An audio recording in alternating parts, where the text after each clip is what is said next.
Tension tension SSC 26 batch উচ্চতর গণিত নিয়ে টেনশনে আছো যে কোন অঙ্ক করবা, কিছুই তুমি বুঝতে পারতেছো না, বারবার তুমি খারাপ করতেছো।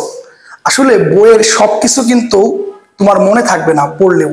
তোমাকে যে কাজটা করতে হবে, তোমাকে কম্প্যাক্ট পড়াশোনা করতে হবে। এই কম্প্যাক্ট পড়াশোনার জন্য আজকে আমি তোমাদের জন্য নিয়ে আসছি, এসএসসি 26 ব্যাচদের জন্য নিয়ে আসছি একটি 100% কমন উপযোগী সাজেশন, 100% কমন উপযোগী সৃজনশীল সাজেশন।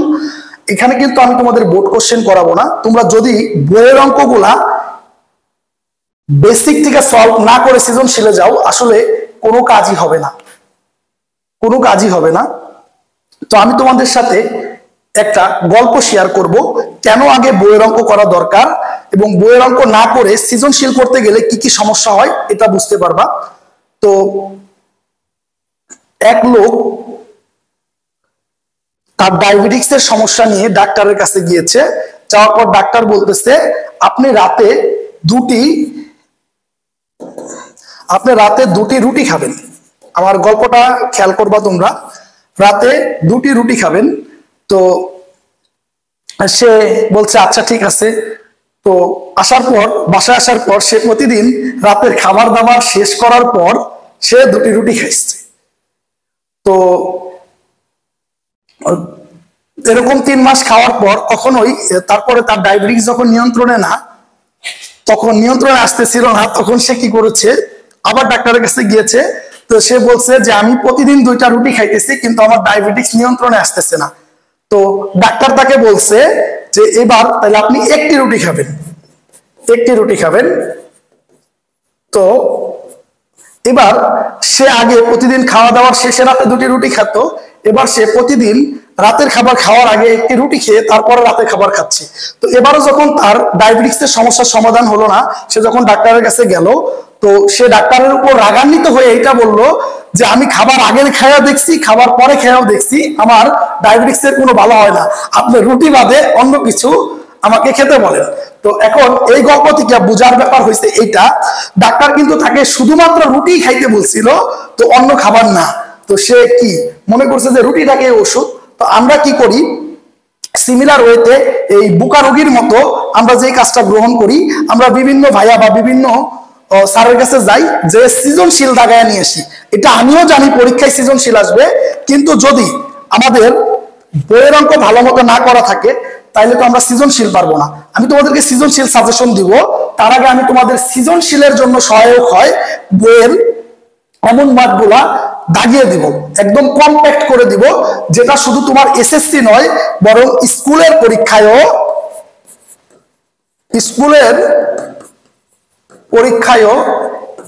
80% প্লাস মার্ক পেতে হেল্প করবে। অর্থাৎ তুমি এই সাজেশনটা বইয়ের এই ম্যাথগুলা করার পর যে কোনো প্রশ্ন পারবা। আমি তোমাদেরকে সৃজনশীল, এমসিকিউ এবং শর্ট কোশ্চেন সবগুলোর জন্য আলাদা সাজেশন দিব। কিন্তু ভাইয়া এখনো তোমার অনেক সময় বাকি আছে টেস্ট পরীক্ষার, তো বা প্রি টেস্ট পরীক্ষার। আমি যে কয়টা অঙ্ক দিতেছি, তো ম্যাক্সিমাম স্কুলগুলোতে প্রি টেস্ট পরীক্ষা শুরু হবে সেপ্টেম্বরের 1 তারিখ। আরো 1 সপ্তাহ সময় আছে। তোমার যদি বইটা পড়া থাকে বা তুমি যদি এখনো শুরু করো, 1 সপ্তাহে অনেকগুলো চ্যাপ্টারের এই সাজেশন কমপ্লিট করা সম্ভব। তো এখন আমি তোমাদের প্রথম যে অধ্যায়টা নিয়ে আমি তোমাদের সাথে কথা বলবো, সেটা হচ্ছে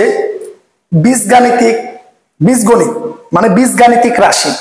তো এই চ্যাপ্টারটা আমরা যে অঙ্কগুলা করব, উদাহরণ 2 এবং 11 ঘ এবং ঘ, এই অঙ্কগুলা কত কমন ভাই তুমি চিন্তা করতে পারবা না। এই অঙ্কগুলা হচ্ছে 5 স্টার কমন অঙ্ক, 11 ঘ এবং ঘ। এবং আমাদের উদাহরণ 6 এবং উদাহরণ 8, 9, এই উদাহরণ 8, 9 যে 2টা অঙ্ক আছে, এই অঙ্কগুলো আমাদের 5 স্টার 4 স্টার কমন। এই উদাহরণ 8 এবং 9 আমরা এরপরে যে কাজগুলো করব, দেখো এই যে উদাহরণ 9 করব, উদাহরণ 9 ব্যাপক ইম্পর্টেন্ট, এটাও ব্যাপক ইম্পর্টেন্ট, এটাও ব্যাপক ইম্পর্টেন্ট। অর্থাৎ আমি একদম তোমাদেরকে কম্প্যাক্ট করে দিয়েছি। কাজের গ এবং চ পৃষ্ঠা 60। অর্থাৎ আমি যে কয়টা অঙ্ক দিয়েছি ভাই, এই অনুশীলনী 2 এর এই অঙ্কগুলো তোমরা একদম কইরা ফেলবা। বিশেষ করে এই অঙ্কগুলো করার পর তুমি যেই টপিকসটাতে বেশি ফোকাস করবা সেই টপিকসটার নাম হচ্ছে আংশিক ভগ্নাংশ। তুমি যদি আংশিক ভগ্নাংশটা বুঝতে পারো, তোমার ফিউচার পড়াশোনায় এবং এই এসএসসি পড়াশোনায় 4 মার্ক তোমার পকেটে থাকবে। তোমার দৌড় শুরু হবে 4 মার্ক আগে। তো যদি এই অধ্যায়টা পারো, এই অঙ্কগুলাকে একটু ভালো মতো করো, তুমি যে কোনো অঙ্ক পারবা। তো এরপর হচ্ছে আমাদের 9.1। 9.1 এর আমাদের 5-এর খ নাম্বার অঙ্ক। ভাইয়া 5-এর খ নাম্বার অঙ্ক, এইটা এসকিউ এর জন্য কি পরিমাণ কমন তুমি চিন্তা করতে পারবা না ভাই। এটার উপরে আমাদের আসলে 1 কোটি স্টার দেওয়া উচিত। তো চিন্তা করো, এই 5-এর খ নাম্বার অঙ্ক 9.1 এর। এরপর এই 7-এর যে আমি 3টা অঙ্ক তোমাদেরকে দিয়েছি, 7-এর যে আমি তোমাদেরকে 3টা অঙ্ক দিয়েছি, 7-এর যে এই 3টা অঙ্ক দিয়েছি, এই 3টা অঙ্ক সবসময় আসবে। আর হচ্ছে উদাহরণ 11। উদাহরণ 11। তো এই অল্প কয়টা অঙ্ক দিয়েছি একদম হায়ার ম্যাথে, তোমরা ইজিলি অঙ্কগুলা কইরা ফেলবা। এরপরে দেখবা একদম প্রশ্ন ডাল ভাত হয়ে গিয়েছে। তো 9.2 এ আমরা 7-এর এই 5টা অঙ্ক করব। 7-এর এই 5টা অঙ্ক করব, এই প্রতিটা অঙ্ক ইম্পর্টেন্ট। 9-এর ক করব, উদাহরণ 23, 29 কাজের এই 215 পৃষ্ঠার কাজের ঘ এবং গ করব, ঘ গ উম করব 211 পৃষ্ঠার। অর্থাৎ আমাদের লগারিদমের অধ্যায়ে কাজের যে বক্সটা আছে অধ্যায় শুরুর আগে, কাজের বক্সটাও 100% কমন, 100% কমন। তো এরপর চিন্তা করো অনুশীলনী 7। অনুশীলনী 7 মানে হচ্ছে আমাদের ধারার অধ্যায়টা। ধারার অধ্যায়ে ভাই আমি মাত্র তোমাদের জন্য অঙ্ক রেখেছি, আমি মাত্র তোমাদের জন্য 4টা অঙ্ক রেখেছি ভাই। এই 4টা অঙ্ক করার পর যে কোনো অঙ্ক তুমি পারবা। এই 4টা অঙ্ক করার পর তুমি যে কোনো অঙ্ক পারবা। এটা হচ্ছে হায়ার ম্যাথের সবচেয়ে সহজ অধ্যায়। চিন্তা করো, এবার আমি দ্বিপদী বিস্তৃতি অধ্যায়ে অনুশীলনী 10.1 থেকে মাত্র একটা অঙ্কই করবা, সেটা হচ্ছে 5-এর 4। 5 নাম্বার অঙ্কটা করবা। এই অঙ্কটা অনেকবার করবা। মূলত আমাদের দ্বিপদীর কোশ্চেনটা আসে, দ্বিপদীর কোশ্চেনটা আসে হচ্ছে আমাদের, দ্বিপদীর কোশ্চেনটা আসে আমাদের হচ্ছে 10.2 অধ্যায় থেকে। 10.2 অধ্যায় থেকে আমি তোমাদের জন্য 4টা অঙ্ক রেখেছি আর 2টা উদাহরণ রেখেছি। এই উদাহরণ 2টা করলেই আমরা একদম দ্বিপদী পেরে যাব। অর্থাৎ আমাদের যে 4টা বীজগণিতের অধ্যায় আছে, 4টা বীজগণিতের অধ্যায় আছে, 4টা বীজগণিতের অধ্যায় থেকে আমি খুব কম অঙ্ক তোমাদেরকে দিয়েছি, খুব কম অঙ্ক তোমাদেরকে দিয়েছি। এই অঙ্কগুলো যদি তোমরা করো, তোমাদের কাছে একদম যে কোনো সৃজনশীল পানিবাত হয়ে যাবে। প্রশ্নটা দেখা মাত্র তুমি উত্তর করে দিতে পারবা। তো এবার চিন্তা করো, আমরা যদি স্থানাঙ্ক জ্যামিতিতে যাই 11 নাম্বার অধ্যায়ে, তো স্থানাঙ্ক জ্যামিতিতে 11.1-এ আমি মাত্র 2টা অঙ্ক রেখেছি, 8 নাম্বার অঙ্ক এবং 10 নাম্বার অঙ্ক। এই 2টা অঙ্ক কোনোভাবেই মিস করা যাবে না। এই 10 নাম্বার অঙ্ক প্রায় 4 মার্কের জন্য আসে এবং 8 নাম্বার অঙ্কটা 2 মার্কের জন্য আসে। তো আমরা এই 2টা অঙ্ক করার পর আমরা যদি 11.2 অধ্যায়ে যাই, এখানে আমি 4টা অঙ্ক রেখেছি। তো 3, 7, 8 এবং 10 প্রতিটা অঙ্ক হচ্ছে আমাদের 100% কমন। এটা যে কি পরিমাণ কমন তুমি চিন্তা করতে পারবা না। এই অঙ্কগুলা দিয়েই সৃজনশীল আসবে। 11.3-এর অঙ্কগুলা, এই অঙ্কগুলা সাধারণত এসকিউ এর জন্য বেশি ইম্পর্টেন্ট। এই অঙ্কগুলো সাধারণত এসকিউ এর জন্য বেশি ইম্পর্টেন্ট বা কয়ের জন্য এই অঙ্কগুলো সাধারণত খ নাম্বারে আসে না। তো এখন চিন্তা করো, তুমি ওয়ারেন্টি যুক্ত রাখতে পারো এই অংশ থেকে একটি 4 নম্বরের প্রশ্ন পাবা। কত নম্বরের প্রশ্ন পাবা ভাই? 4 নম্বরের প্রশ্ন পাবা। তো আমি কোন অঙ্ক রেখেছি দেখো, 17, 18, 20, 23 এর ঘ। এই 23-এর ঘ এটা হচ্ছে 1000% কমন। অর্থাৎ এই ক্ষেত্রফলের এই ঘটনাটাই আসবে। এই 24-এর ঘ এটাও তোমার 1000% কমন। এবং উদাহরণ 25, এই মাত্র কয়েকটা অঙ্ক যদি তুমি স্থানাঙ্ক জ্যামিতিতে করো, দেখো স্থানাঙ্ক জ্যামিতি একটা অধ্যায় 5টা এমসিকিউ আসবে, একটা সিকিউ আসবে, এসকিউ, 5টা এমসিকিউ, একটা এসকিউ, একটা সিকিউ। তার মানে একটা অধ্যায়ে হচ্ছে তোমার 17 মার্ক। স্থানাঙ্ক জ্যামিতি হচ্ছে সবচাইতে বেশি পপুলার অধ্যায় তোমাদের জন্য। খেয়াল করো, তোমরা যেমন লাকি এসএসসি 26 শর্ট সিলেবাসের ব্যাচ, তোমাদের কিন্তু একটা ব্যাড লাকও আছে। আগের মান বন্টনের চাইতে তোমাদের মান বন্টন কিছুটা ডিফারেন্স হয়েছে। আগে বেশ কিছু চ্যাপ্টার থেকে একদম কোশ্চেন আসতোই না, এখন এসকিউ থাকার কারণে যে চ্যাপ্টার গুলো থেকে সিকিউ আসবে ওই চ্যাপ্টার গুলো বাদে বাকি চ্যাপ্টার গুলো থেকে কিন্তু তোমাকে এসকিউ এবং এমসিকিউ দিয়ে দিবে। অর্থাৎ কোনো চ্যাপ্টার তোমার স্কিপ করার সুযোগ নাই, কোনো চ্যাপ্টার তোমার স্কিপ করার সুযোগ নাই।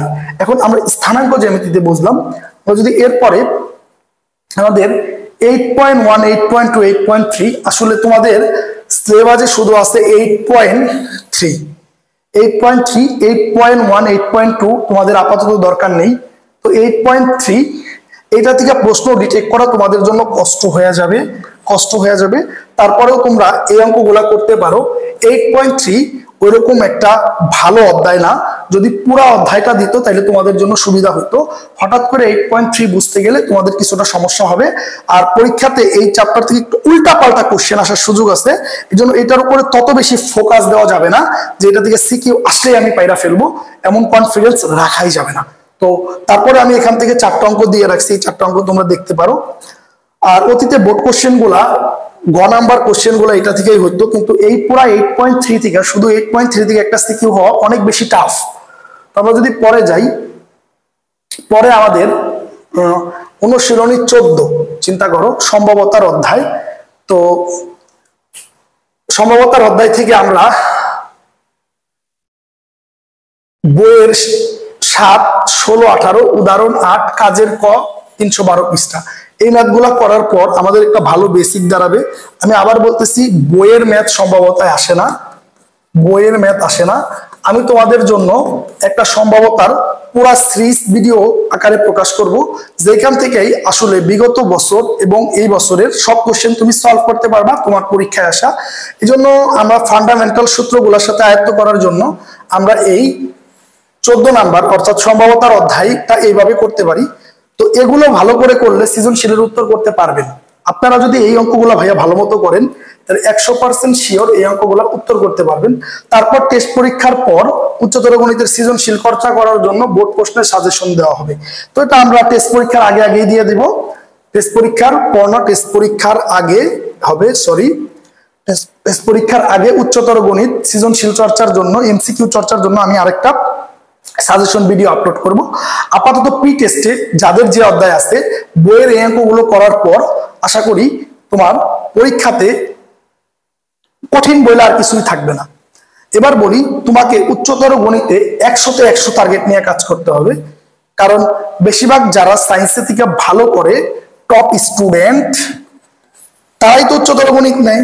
আর উচ্চতর গণিত হচ্ছে সাধারণ গণিতের তুলনায় অনেক বেশি সহজ এবং ছোট, তুলনামূলক পড়া কম। তোমরা খুব সহজেই চাইলে এটাতে 100তে 100 করতে পারবা। সকলের জন্য শুভকামনা রইল, সকলের সাথে দেখা হবে সফলতার পথে।